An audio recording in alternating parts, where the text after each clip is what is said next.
দেখো বন্ধুরা, এই লোকটি কাজ থেকে এসেছিল, তখন দেখছে তার বউ একা একা খাচ্ছে, তার মাকে খাবার দিচ্ছে না, তার মা পচা খাবার খাচ্ছে।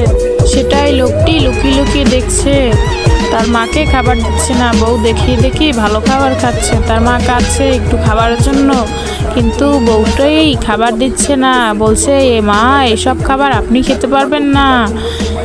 তারপর অনেক কিছু বকাবকি করছে এই লোকটি মাকে, শাশুড়ি মায়ের সাথে এমন করছে। তারপর এই লোকটি বউয়ের কাছে ফোন করছে, ফোন করে বলছে তুমি কি করছো, মাকে খাবার দিয়েছো?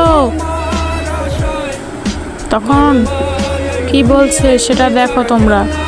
তখন বলছে যে হ্যাঁ মাকে খাবার দিয়েছি, মা খাবার খাচ্ছে, এত খাবার দিয়েছি, মা তো খাবার খেতেই চাইছে না, আমার পেট ভরে গেছে নাকি, সব খাবার দিয়েছি, অনেক